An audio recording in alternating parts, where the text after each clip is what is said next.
অবিলম্বে মুক্তির দাবি জানিয়েছে 18 দলীয় জোট নেতারা। গণসংযোগ কর্মসূচিতে অংশ নিয়ে তারা এ দাবি জানান। তা না হলে সরকার পতনের এক দফা আন্দোলনের হুঁশিয়ারি দেন তারা।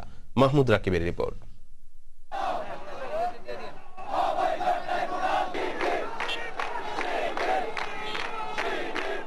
ঢাকা মহানগরী পশ্চিম শাখার সভাপতি এবং সেক্রেটারি সহ সকল নেতাকর্মীদের মুক্তি চাচ্ছি। এবং 18 দলের গণসংযোগ কর্মসূচিতে জামায়াত ইসলামী সহ বিরোধী দলের নেতাকর্মীদের অংশগ্রহণ ছিল চোখে পড়ার মতো। প্রত্যেকেই নিজ নিজ দলের অবস্থান অনুযায়ী নানা দাবিতে ব্যানার, ফেস্টুন সহ হাজির হন গণসংযোগে। 71-এ মানবতা বিরোধী অপরাধের অভিযোগে আটক নেতাদের মুক্তির দাবিতে গণসংযোগে তাদের উপস্থিতি ছিল ব্যাপক।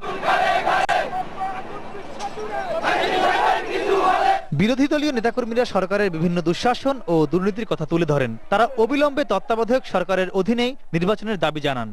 মানুষের আবেগ, মানুষের অন্তরের বিক্ষুব্ধতাকে নিয়ন্ত্রণ করা খুব কঠিন। দাবি একটি, তত্ত্বাবধায়ক সরকার প্রতিষ্ঠা করা। এই সরকার ক্ষমতা আসার পর থেকে গণতন্ত্র হত্যা, লুটপাট, মানবতার বিরোধী অপরাধে আজকে নানা অপকর্মে লিপ্ত রয়েছে। দলীয় গাজানি ট্রাইব্যুনালের বাতিল করার জন্য জোর দাবি জানাচ্ছি। বিজয়ের মাসে বাংলাদেশকে আরেকবার স্বাধীন করে বিনা অপরাধে জেলে থাকা সব নেতৃবৃন্দকে মুক্তি করে আনা হবে বলেও জানান জোট নেতারা। স্বাধীন দেশে স্বাধীন মানুষেরা মানুষদের কারাগারে বন্দী রেখে ভারতীয় দালালরা দেশ চালাবে, এই অবস্থাটাও দেশবাসী আর মেনে নিতে প্রস্তুত নয়।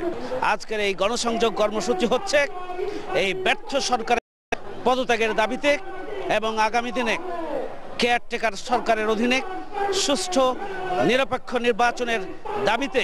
এ সময় দেশের স্বার্থে ভবিষ্যতে একসাথে আন্দোলন অব্যাহত রাখারও প্রতিশ্রুতি দেন জোট নেতারা। মাহমুদ রাকিব, দিগন্ত টেলিভিশন।